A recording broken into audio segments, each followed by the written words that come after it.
preguntó diciendo: Maestro bueno, ¿qué haré para heredar la vida eterna? Jesús le dijo: ¿por qué me llamas bueno? Ninguno hay bueno, sino solo Dios. Los mandamientos sabes: no adulterarás, no matarás, no hurtarás, no dirás falso testimonio, honra a tu padre y a tu madre. Él dijo: todo eso lo he guardado desde mi juventud. Jesús, oyendo esto, le dijo: aún te falta una cosa.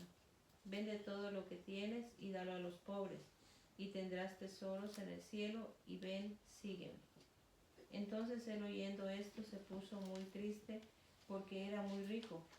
Al ver Jesús que se había entristecido mucho, dijo: cuán difícil entrará en el reino de Dios los que tienen riqueza, porque es más fácil pasar un camello por el ojo de la aguja que entrar un rico en el reino de Dios. Y los que oyeron esto dijeron: ¿quién pues podrá ser salvo? Él les dijo: los que es imposible para los hombres es posible para Dios. Entonces Pedro dijo: he aquí, nosotros hemos dejado nuestras posesiones y te hemos seguido. Y él les dijo: de cierto os digo que no hay nadie que haya dejado casa, o padres, o hermanos, o mujer, o hijos, por el reino de Dios, no que haya de recibir mucho más en este tiempo y en el siglo venidero la vida eterna. Amén. La cita está en Marcos 10, 17, por favor. Esta la voy a leer yo. Marcos 10, 17. La misma historia contada desde otro punto de vista, desde otro evangelista. Dice el 17: al salir de su camino, vino uno corriendo, e hincando la rodilla delante de él, le preguntó: Maestro bueno, ¿qué haré para heredar la vida eterna? Jesús le dijo: ¿por qué me llamas bueno? Ninguno hay bueno, sino solo uno, Dios. Los mandamientos sabes: no adulteres, no mates, no hurtes, no digas falso testimonio, no defraudes, honra a tu padre y a tu madre. Él entonces respondiendo le dijo: Maestro, todo esto lo he guardado desde mi juventud. Entonces Jesús, mirándole, le amó y le dijo: una cosa te falta. Anda, vende todo lo que tienes y dalo a los pobres, y tendrás tesoro en el cielo. Y ven, sígueme tomando tu cruz. Pero él, afligido por esta palabra, se fue triste, porque tenía muchas posesiones. Entonces Jesús, mirando alrededor, dijo a sus discípulos: cuán difícilmente entrarán en el reino de Dios los que tienen riquezas. Los discípulos se asombraron de sus palabras, pero Jesús, respondiendo, volvió a decirles: hijos, cuán difícil le es entrar en el reino de Dios a los que confían en las riquezas. Más fácil es pasar un camello por el ojo de una aguja que entrar un rico en el reino de Dios. Ellos se asombraban aún más, diciendo entre sí: ¿quién pues podrá ser salvo? Entonces Jesús, mirándolos, dijo: para los hombres es imposible, mas para Dios no, porque todas las cosas son posibles para Dios. Entonces Pedro comenzó a decirle: he aquí, nosotros lo hemos dejado todo y te hemos seguido. Respondió Jesús y le dijo: de cierto os digo que no hay ninguno que haya dejado casa, o hermanos, o hermanas, o padre, o madre, o mujer, o hijos, o tierras, por causa de mí y del evangelio, que no reciba 100 veces más ahora en este tiempo, casas, hermanos, hermanas, madres, hijos y tierras, con persecuciones, y en el siglo venidero la vida eterna. Pero muchos primeros serán postreros, y los postreros primeros. Amén. Vamos a orar en esta mañana. Gracias a Dios. Padre, te damos gracias, Señor, por tu palabra, Dios mío. Gracias, Señor, porque nos permites leer tu palabra. Te rogamos, Señor, que traigas edificación a nuestras vidas, que podamos aprender esta palabra, Señor, y que podamos crecer en tu palabra cada día. Gracias por cada oyente, Señor, y por cada uno de los que escucharán en un tiempo futuro el mensaje. En tus manos, Dios mío, lo ponemos. Gracias en el nombre de Cristo Jesús. Amén. Muy bien. Si han notado ustedes, hay una cierta diferencia entre un evangelista y otro, porque uno cuenta su versión o su historia de acuerdo a lo que escuchó, de acuerdo a la información que recopiló, de acuerdo al testimonio de las personas, porque esto es una redacción posterior a Jesús. Esto es una redacción 35, 40 años después de Jesús. Ellos están contando las historias, las palabras de Jesús en un tiempo posterior.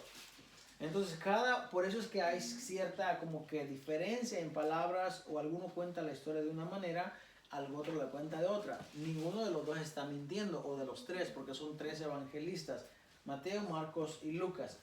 Juan es un evangelista que no es como los otros, porque Juan va a contar las cosas de una manera muy distinta, muy diferente. Sin embargo, estos tres sí son muy similares. Entonces vemos que en diferentes, hay algunas palabras, por ejemplo, la afirmación que Jesús les hace cuando les dice cuán difícil, cuando le dice en el verso 23 de Marcos, difícilmente entrarán en el reino de Dios los que tienen riquezas. Ahí hay una diferencia, por ejemplo, porque les vuelve a repetir, pero ya de una manera un tanto distinta. Fíjese, primero dice que será difícil que entren en el reino de Dios los que tienen riquezas. Difícil, jamás dijo imposible. La comparación o la metáfora del camello con el ojo de la aguja. Yo creo que ya lo he enseñado anteriormente aquí. ¿Qué significa eso, verdad? Si usted quiere meter un camello por el ojo de una aguja literal, eso no va a pasar. Eso es imposible. Entonces, si la comparación es que un rico, que es más fácil que el camello entre, quiere decir que el rico no va a entrar. La comparación no es esa, no es la aguja que nosotros conocemos. La aguja es la puerta, ¿verdad? Por donde pasa, cuando en tiempos de guerra se cierran las puertas principales, queda la aguja, que es la puerta por donde solamente pasan las personas, porque es en estado de guerra, se cierran las puertas principales. Entonces, luego Jesús les vuelve a repetir y les dice, Jesús entonces mirando alrededor de sus discípulos, les dijo, cuán difícil entrarán en el reino de Dios los que tienen riquezas.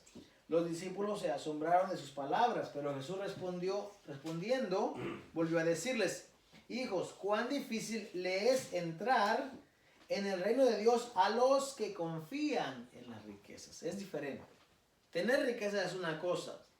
Es difícil, pero va a entrar. Pero decir, tener confianza en las riquezas, eso es algo muy distinto. ¿Ok? Será difícil entrar al reino de Dios una persona que confía en las riquezas. El proverbio que leyó el hermano dice, fíate de Jehová de todo tu corazón y no te apoyes en tu propia prudencia. No te apoyes en lo que tienes. ¿Ok? Eso es lo que la palabra está enseñando aquí. Uno puede tener riquezas, pero no debe de confiar en las riquezas. No debes tener confianza en las riquezas, sino que tu confianza debe estar en Dios. Pero la palabra de la que yo quiero enseñar es más abajito. Cuando dice, los discípulos se le quedan viendo y le dicen, Señor, nosotros lo hemos dejado todo por servirte. Lo hemos dejado todo. Y fíjense lo que Jesús le contesta. Respondió Jesús y le dijo, de cierto os digo que no hay ninguno que no haya dejado casa. Eso es una cosa. Casa, posesión. Hermanos, un apego familiar. Hermanas, o padre, o madre, o mujer, o hijos, o tierras. Aquí ya está hablando Jesús de todo. De todo. Todo lo que el hombre pueda poseer en esta vida. Por causa de mí y del evangelio. Que no reciba 100 veces más ahora en este tiempo. Y ahí es donde yo quiero ponerle a pensar a usted, que piense. Porque muchas veces nosotros escuchamos lo que alguien dice y lo repetimos y no nos damos no tomamos el tiempo o la libertad de pensar lo que nos están diciendo. Yo quiero que usted piense lo que dice la palabra del Señor. Todo el tiempo que se iba a estudiar la Escritura en las casas de estudio, se meditaba, se pensaba, esa palabra se desmenuzaba a una manera que usted lo pudiera entender. Y eso es lo que yo quiero que usted haga con la palabra, que usted piense. ¿Por qué Jesús les dice a ellos aquí? Nosotros lo hemos dejado todo, le dicen los apóstoles. Todo. Todo es todo. Para seguirte dejamos todo. Incluso mujer e hijos, dice aquí. Lo dejamos todo. Jesús le da esta consolación. Y entonces le dice, no hay nadie que haya dejado eso, que no reciba 100 veces más ahora en este tiempo. Eso quiero que pensemos. Fíjese, los apóstoles murieron solos. Murieron algunos expatriados, sacados de su lugar. ¿Ok? Murieron solos. Murieron pobres, sin riquezas, sin sus familiares rodeándolos muchas veces. Martirizados por el Imperio Romano, expuestos a una muerte, como dice el apóstol Pablo en una de sus cartas, hemos sido como espectáculos al mundo, muertos en el circo romano, devorados por aquellas fieras. Así murieron los apóstoles. ¿Por qué Jesús entonces le dice que iban a recibir más en esta vida? ¿Por qué? ¿Jesús estaba mintiendo acaso? ¿Jesús les mintió? Porque si Jesús les mintió, entonces ¿a qué Jesús seguimos nosotros? ¿A un Jesús que da promesas y no las cumple? Piensen muy bien. El círculo de Jesús, sus discípulos, Jesús tenía discípulos, tenía muchos, pero también tenía un círculo más cercano de discípulos y luego tenía una relación más cercana aún con un discípulo. Pues dentro del segundo anillo de discípulos o de sus personas cercanas a él, tiene a estos 12 que le han seguido, que han dejado todo. Y cuando ellos ven que Jesús le exige al joven rico, no solamente que guarde los mandamientos, no solamente, porque guardar los mandamientos es algo que él ya había practicado desde su juventud, sino que encima de eso le dice, tienes que vender todo lo que tienes y dárselo a los pobres, y entonces ven, sígueme. Entonces los discípulos a este momento se comparan y dicen, Señor, nosotros lo dejamos todo. Ya lo dejamos todo. La pregunta inicial es, Señor, ¿qué haré para obtener la vida eterna? Piensen en eso. La vida que ellos están viviendo no es vida eterna. La vida que usted está viviendo no es vida eterna. Es temporal. ¿Cuántos años vamos a estar aquí? 70, 80, 100. 110. Yo conozco una persona, siempre lo digo, creo que 106 años. Creo que la persona más antigua o más grande está allá me parece que está en Japón, allá por unos lugares, y creo que tiene 109 años la persona. Y creo que el registro más longevo de una persona en estos tiempos creo que ha sido de 114 años, lo que más ha vivido la persona. Pero tiene una fecha de expiración, se termina. Esto no es vida eterna. Pregunte usted, ¿lo que los discípulos estaban viviendo era vida eterna? No. Estaba dentro de todavía el promedio de vida que vivía esta persona, un ser humano en esta vida. Entonces, ¿por qué Jesús les dice que van a tener 100 veces más? Oye, Jesús está exagerado aquí. 100 veces más de lo que tenían. Pensemos en eso. ¿Dónde metemos nosotros esa palabra? ¿Dónde lo metemos? Cuando estudiamos la Biblia, cuando leemos, de eso se trata, de que profundicemos. ¿Qué quiero decir Jesús aquí? Porque Jesús les promete a ellos 100 veces más. Y más, ni a Job le dieron 100 veces más. Pero a los discípulos les prometieron 100 veces más. Y no solamente eso, les prometieron casas, hermanos, hermanas, madres, hijos y tierras. Aunque también les prometieron persecuciones. Hay mucha gente que dice, le voy a decir lo que dice. Mucha gente dice, lo que Jesús le prometió aquí fue que ellos iban a tener muchos hermanos en la fe. Y a eso se estaba refiriendo. Ok, podría ser. ¿Qué hay de las tierras? ¿Qué hay de las posesiones? ¿Acaso se refiere a las posesiones que ellos iban a administrar por lo que los hermanos traían? No, porque eso no era de ellos. La palabra del Señor dice en Hechos 2 y 3, cuando dice los hermanos que tenían posesiones, tenían más de una posesión, vendían las propiedades, los traían a los pies de los discípulos, los apóstoles, y ellos los repartían equitativamente. No eran para ellos. Entonces, ¿por qué este evangelista? Este es uno, Marcos. Y Lucas 18, dijimos, ¿verdad? Y Lucas 18, 30, dice también, empezando el 28, dice casi lo mismo. Entonces Pedro dijo, he aquí nosotros hemos dejado nuestras posesiones y te hemos seguido. Y él les dijo, de cierto os digo que no hay nadie que haya dejado casa, o padres, o hermanos, o mujer, o hijos por el reino de Dios, que no haya de recibir mucho más en este tiempo y en el siglo venidero la vida eterna. Marcos lo dice más detalladamente. Lucas, aunque no lo detalla, como quiera les promete que van a recibir mucho más. ¿Sabe? Cuando leemos así y queremos encontrar la explicación aquí, tenemos que buscar cuidadosamente, porque la clave está en la palabra siglo. La clave está en la palabra siglo. Ahí está la clave. Ahí donde mucha gente no llega, pero ahí está. En esa palabra. Le voy a decir por qué. ¿No va a ser en el milenio? Ahí. No, Ah, o sea, ándale. ajá, por eso le dije que ya... Pero, ok, ahora yo les pregunto a ustedes. ¿Por qué ustedes llegan a esa conclusión de milenio? Porque ya les... Porque ya hemos estudiado. Correcto. Cuando ya se estudia, ya se tiene un panorama, entonces, ¿a qué? Es que toda la Biblia está conectada. Por eso vamos a estudiar primero la palabra siglo, ¿ok? Quiero que estudiemos allí. Fíjese. El salmista David, bueno, para empezar, un siglo para nosotros, ¿cuánto es? 1000. ¿Cómo 1000? Milenio, y este es un video, esto es algo solamente para meterlo ahí, ¿verdad? Estaba escuchando algo ayer que decían, el horizonte se llama horizonte porque es horizontal, decían, ¿no? El aeroplano se llama aeroplano porque está sobre un terreno plano, decían. La misma palabra te dice lo que es, ¿no? Bueno, el milenio. siglo, 100 años. Para nosotros un siglo son 100 años. Y para la gente de aquel tiempo también. Un siglo de 100 años.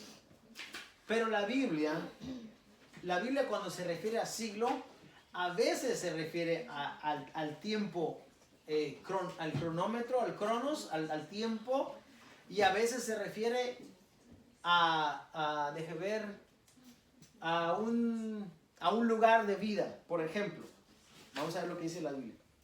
Le voy a leer acá Salmo 90, el salmista David. El salmista David comienza el salmo y dice, Señor, tú nos has sido refugio de generación en generación. Una generación aproximadamente entre 14, bueno, ahora es como 20 a 40 años sería una generación. En aquel tiempo una generación era entre 14 y 24 porque la gente se casaba muy temprano. Cuando la gente se casa y procrean hijos, ahí empieza otra generación. Nosotros en este tiempo una generación es como entre los 20 y los 40. En aquel tiempo una generación era entre los 14 y los 24. Ya si una persona llegaba a 30, ya esa persona ya como se iba el tren, ¿no?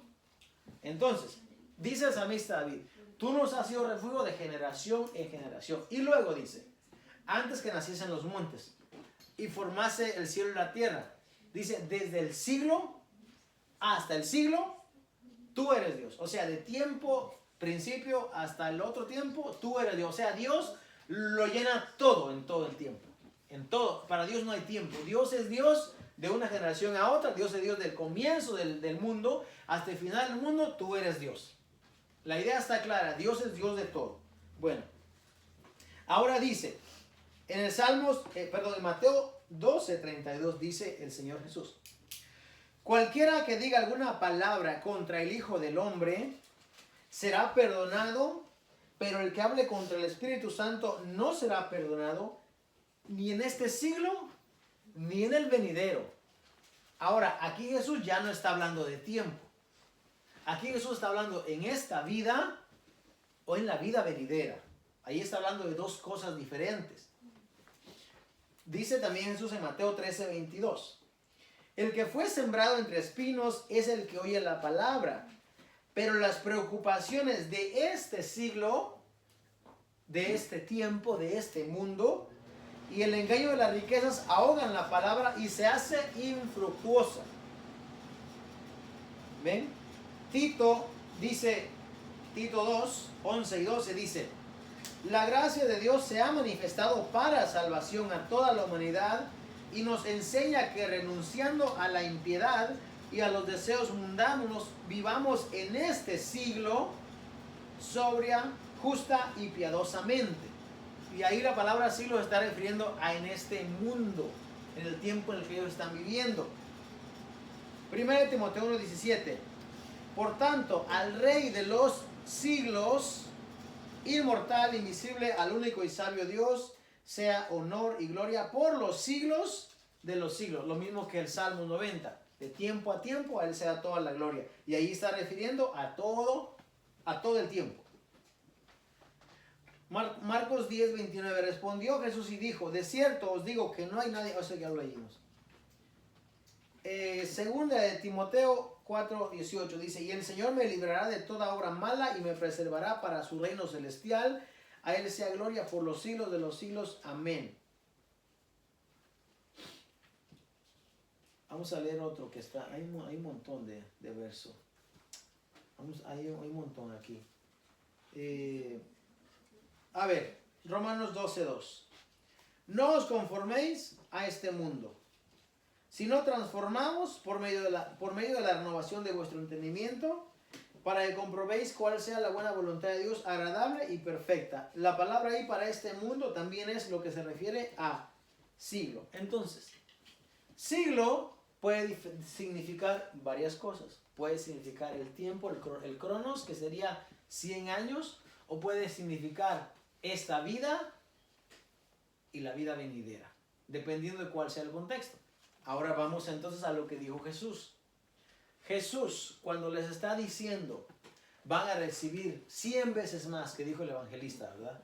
Uno dijo 100 veces más, otro dijo mucho más. El punto aquí es que van a recibir más. Lo que ya dejaron lo van a recibir más. Pero si no sucedió en la vida de los apóstoles mientras estaban en vida, o Jesús les mintió, o es en la otra vida. Y ahí es donde que yo quiero llegar. Porque la idea que nosotros como cristianos tenemos a veces está un tanto alejada de la realidad. Porque a nosotros se nos promete que aceptemos a Jesús, que es un lenguaje mal dicho, porque no somos nosotros los que vamos a aceptar. Jesús no está como que, o Dios no está esperando, déjame entrar, dame oportunidad, yo quiero ser tu Salvador, yo quiero entrar. No, somos nosotros los que necesitamos. Dios nos trae, sí. Dios pone en el hombre el sentir, el pensamiento, el deseo de que venga a Él. Pero últimamente somos nosotros los que necesitamos. Entonces, nosotros llegamos al reino. ¿Ok? ¿Y qué se nos promete una vez llegando al reino? La vida eterna. De verdad, la vida eterna. De hecho, aunque es verdad, falta algo en medio. Porque si bien nosotros estamos aquí porque queremos vida eterna, es cierto. Porque si no queremos vida eterna, entonces nos vamos a hacer nuestra vida, acabamos esta vida y pues se acabó nuestra vida, por lo menos en este mundo. Lo que hay más adelante realmente ya no tiene nada que ver con lo que estamos pasando aquí, o sea, no va a hacer ninguna diferencia. Porque no sabemos realmente. Yo no he ido al infierno para decirle, sí, allá en el infierno está la gente y se está quemando. No le voy a mentir. Pero le voy a decir que hay una vida eterna de acuerdo a lo que dijo Jesús. La vida eterna es segura para nosotros. Entonces, la palabra del Señor, cuando nosotros llegamos al Señor, se nos promete la vida eterna. Pero ahí hay un gran problema. Porque si damos un salto gigantesco de esta vida a la vida eterna, hay algo que nos estamos perdiendo en medio. Y lo que está en medio es el milenio. El milenio es real. El milenio es una vida, es el reinado de Cristo. Fíjese, hermano, si usted se salta de esta vida a la vida eterna, entonces Cristo, ¿cuándo va a reinar? ¿Cuándo va a venir el Hijo del Hombre y se va a sentar y va a reinar? ¿Cuándo? ¿O es que acaso la iglesia o la gente en Dios no quiere estar en la vida eterna, en el milenio, perdón? Porque entendamos una cosa. Nuestra vida aquí tiene un plazo. Luego está el milenio. Después del milenio está la vida eterna. Así en esa secuencia. No podemos vivir la vida aquí y de aquí irnos a la vida eterna. No podemos. Si pensamos así, lo más seguro es que no vamos a llegar porque nos perdimos todo lo que está en medio. ¿Usted cree que el Señor va a venir y va a reinar y va a poner su trono? Sí, si no, no cantáramos que viene ya y que lo estamos esperando cuando Él venga en gloria y majestad, porque va a venir y se va a sentar. Y cuando venga físicamente, dice a Zacarías que va a poner sus pies en el monte de los olivos. Cuando Él venga, Él va a venir y se va a sentar, va a poner su trono. El trono de Jesús no está en el cielo. ¿Quién está sentado en el trono ahora mismo? Hay gente que dice que Jesús está sentado en el trono. No, Jesús no está en el trono. Jesús está a la derecha del Padre. Claro que es un estatus de reinado y de un estatus mucho más grande de lo que pueda tener un rey en esta vida. Sí, pero Jesús no está en el trono. Mucho tiene que ver con lo que la gente canta hoy en día. Alguien que cantó que dijo, sentado en su trono rodeado de luz, creo dice. Y ahí ya le puso un trono, ¿ve? A la diestra del Padre gobierna Jesús. A la diestra del Padre gobierna Jesús. No, Jesús no está gobernando. Jesús dice que fue y ascendió y está sentado a la derecha del Padre. Así dice la palabra del Señor. Cuando a Esteban lo están apedreando en Hechos 7, cuando él cae de rodillas, él abrió los ojos y dice que mirándolo vio la gloria de Dios y a Jesús sentado a la derecha del Padre. Y el salmista dice, dijo el Señor a mi Señor, siéntate a mi derecha hasta que haya puesto a todos tus enemigos debajo de tus pies. El Jesús está a la derecha del Padre. No está gobernando. El que gobierna es el Padre. Jesús está. Hay gente que ni quiere negar y decir que quien murió en la cruz fue el Padre. Entonces el Padre se envió a sí mismo y murió a sí mismo y se resucitó a sí mismo. Eso no es lo que enseña la palabra de Dios. Enseña que están los dos. Jesús está a la derecha del Padre. Muy bien. Jesús está esperando el momento en el que todos los enemigos se han puesto debajo de sus pies. Y entonces Jesús se va a sentar a reinar, a gobernar. Y en ese milenio, hermanos, en esa vida larga que la Biblia dice 1000 años. Pero así como siglos puede significar 100 años o puede significar un tiempo del siglo hasta el siglo, un tiempo indefinido. No sé si 1000 años sean 1000 años literales o 1000 años sea un tiempo también indefinido. No lo sé. No lo sé, la Biblia no nos enseña, no nos dice más allá. Pero es un tiempo de reinado. ¿Dónde va a estar el pueblo de Dios mientras suceda ese reinado? ¿Dónde van a estar los apóstoles mientras suceda ese reinado? Porque muchas veces nosotros hemos cantado, así como cantamos Jerusalén, qué bonita eres, ¿verdad? Calles de oro, mar de cristal. Sí, está muy bien, porque es lo que dice la palabra del Señor. Pero cuando entramos a esa dimensión, ya no sabemos lo que hay allí. ¿Sabe qué se nos dice de esa dimensión? Y no sé si dimensión sea una palabra correcta, pero lo ocupo para que usted me entienda. Cuando entramos a ese espacio ya de tiempo, lo único que se nos dice es que ya no va a haber llanto, ni tristeza, ni dolor, y va a enjugar Dios toda lágrima, y no va a haber sol, y no va a haber templo, y va a andar Dios y el Cordero con su pueblo. Es todo lo que nos dice. Nos dice que va a estar en medio de la ciudad. Bueno, eso es la Nueva Jerusalén. Porque tampoco sé yo si la Nueva Jerusalén está en el cielo, allá como cantamos, allá en el cielo no habrá llanto, tristeza ni dolor. O no sé si la Jerusalén es la ciudad que va a descender en el milenio, por supuesto.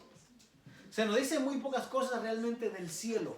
Donde usted va a tener vida eterna es ya en el cielo. Pero usted no va a llegar de aquí hasta el cielo. No, usted tiene que llegar de aquí al milenio. ¿Qué tiene que ver eso con nuestra vida? Le voy a decir que si enseñamos nosotros que de aquí usted se va a ir a la vida eterna, entonces a usted no le va a interesar ni le va a importar estudiar. No, ¿para qué? ¿Para qué usted quiere estudiar y aprender? ¿Para qué? Si usted ya le dieron salvación y va a ser salvo con Cristo y ya ganó la vida eterna. ¿Para qué? Y ahí está el peligro. Porque si no estudiamos no vamos a saber cómo vivir. Porque solamente queremos tratar o queremos hacer lo que es bueno y es correcto. Pero la intención muchas veces no es importante. Ya ven, les dije que todos eran alertas. Yo no me espanté. Miren. Es un mensaje. Oye, eso está recio eso, ¿eh? ¿Qué le echaron a esos balón? Al rato, acabando lo hacemos a todos, trizas. Muy bien, miren. El peligro, hermanos, el peligro es que usted va a aceptar a Jesucristo como decimos. Se va a ir a congregar, no le va a importar si le enseñan de la Biblia o no, porque al final usted ya tiene vida eterna y se va a ir al cielo. Y cuando Jesús venga, se lo va a llevar. Y se lo va a llevar a la vida eterna y ya, that's it, no necesitamos nada más. Y eso es un peligro. Porque, le voy a decir por qué. Si ese fuera el caso, ¿qué ha perdido usted con estudiar? Nada, nada. Usted no perdió nada con estudiar y con aprender. Cuando llega allá va a encontrar a los apóstoles y va a platicar, va a conversar y ya, no perdió nada. El peligro está. Si usted no estudia, no se prepara. Y Cristo viene y establece su reino y lo va a mirar a usted y le va a decir, ¿tú qué? ¿O creen que la parábola del que no estaba vestido, no tenía vestiduras, está de vano ahí? Entraron todos a las bodas y todos fueron convidados y entraron. Ah, fíjese quién entró. Primero había una invitación para todos los importantes, los de la high class, los buenos. Y ellos que dijeron, no queremos ir. Y el Señor dice, indignado vino y los convirtió a su casa en muladar, los acabó, los exterminó. Y luego dice, vayan entonces por las avenidas. Tráigame a los enfermos, a los mancos, a los ciegos. Tráigame a todos ellos y que se llene mi casa. Y se llenó la casa del rey. Todos ellos están representándonos a nosotros. Llegamos ahí. Pero a todos se les dieron vestidos, hermanos. A todos les dieron el vestido. Todos tenían su vestimenta. Pero hay un hombre, dice, que estaba sentado ahí que no tenía vestimenta. Y entró el rey para ver a los convidados y miró a uno ahí que estaba sentado que no tenía vestimenta. Pero si a todos los convidaron, ¿por qué lo van a sacar a él? Si el rey dijo, yo quiero que se llene mi casa. Yo quiero que vengan todos los que son menos afortunados, los que no merecen, que vengan y coman mi comida. ¿Por qué vas a sacar al que no está vestido allí? ¿Qué es la vestimenta, hermano? Porque ya está revestido de Cristo. Puesto que ya entró, hermano, ya está convidado. Ya tiene la vestimenta de Cristo. Pero ¿qué es lo que significa la vestimenta realmente? Todos están convidados, todos están adentro, todos no eran dignos, todos entraron. Pero hay uno ahí que no estaba vestido. ¿Por qué? Porque cuando la invitación llegó con la vestimenta para que se la pusiera. ¿Y él qué dijo? No me importa, yo voy, ya tengo la invitación y entro ya. Y entró a la fiesta, estaba sentado allí. El que esté entrado a la fiesta no le garantiza que se va a quedar en la fiesta. No le garantiza. Dice que a ese hombre le dice, hey, átenmelo de pies y manos y échenmelo afuera. ¿Pero por qué, Señor, si tú lo convidaste? Sí, pero a él no le importó. A él no le importó ir como sea. Vino y se metió a mi fiesta, se metió a la casa del rey, se metió y ni siquiera le importó. Vino como sea. Y ahí tenemos otro que ponernos a pensar. Eso es lo que nos debe poner a pensar nosotros. Eso no nos garantiza que ya tenemos salvación, pero eso no nos garantiza a nosotros que nos vamos a quedar. El apóstol Pablo dice que tenemos que cuidar nuestra salvación con temor. A nosotros no, a la iglesia de Filipenses, pero lo tomamos nosotros, con temor y temblor. Tenemos que cuidar nuestra salvación. ¿Cómo cuido mi salvación? Me guardo para Dios, me guardo para mi esposa, me guardo para tener buen testimonio con los hermanos. Ok. Eso es en mi vida para Dios, ¿ok? Pero en mi vida espiritual, cómo yo crezco. Porque hay cosas no me hacen crecer. ¿Estamos de acuerdo? El que usted sea un buen ciudadano, sea fiel a su esposa, tenga buenas compañías, eso no le hace crecer. Eso no le hace crecer. ¿Qué es lo que le hace a usted crecer? La oración tampoco le hace crecer. No, la oración no le hace crecer. La oración le hace que usted tenga una relación más cercana con Dios y usted pueda tener más comunión con Dios. Es cierto, pero eso no le hace crecer. La revelación no le va a llegar, como dice mucha gente, por estar orando. No, es una revelación. Usted tiene su pensamiento más alineado con lo que dice la Escritura, sí. Pero para que usted crezca, usted tiene que comer, usted tiene que alimentar. Se alimenta de la palabra de Dios. No se alimenta de la oración. Se alimenta de la palabra de Dios. Y esa es la manera en la que usted crece. Esa es la manera en la que usted se viste. Cómo usted se esmera. Cómo usted se preocupa porque usted tenga su vestimenta puesta. Tiene que estudiar. Tiene que estudiar. Por eso las sinagogas se le llaman casa de estudio. Casa de estudio. Beit Knesset, que quiere decir una casa de estudio. Ahí se llegan a estudiar. Y Jesús les dijo, en la cátedra de Moisés o en el banco de Moisés se sientan los rabinos. Hagan todo lo que ellos les digan que hagan. ¿Por qué Jesús dijo que hagan todo? Porque cuando alguien está en la cátedra de Moisés, está enseñando las palabras de Dios, las palabras de Moisés, la Torah, lo está enseñando y tienen que aprender. Imagínense si Jesús le dijo a sus discípulos, vayan y aprendan. ¿Por qué usted y yo no queremos aprender? ¿De dónde nosotros nos sentimos más superiores o más grandes que no queremos aprender? Eso es arrogancia. Y nosotros, dice el apóstol Pablo, no seas arrogante, sino sé humilde, porque tú has sido injertado al olivo. Si tú has sido injertado en el olivo, tú entonces tienes que ser como ellos y tienes que aprender como ellos.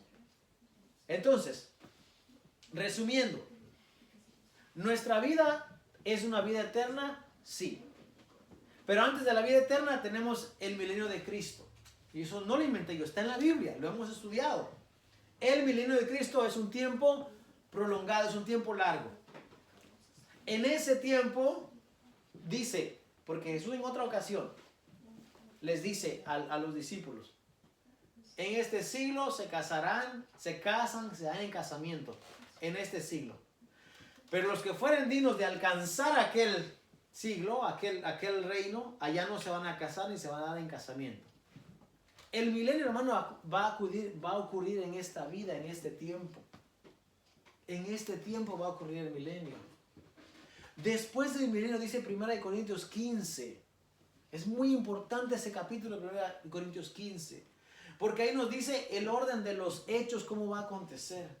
Cuando todo se haya sometido debajo de los pies de Jesús, incluyendo al postrer enemigo que es la muerte, dice.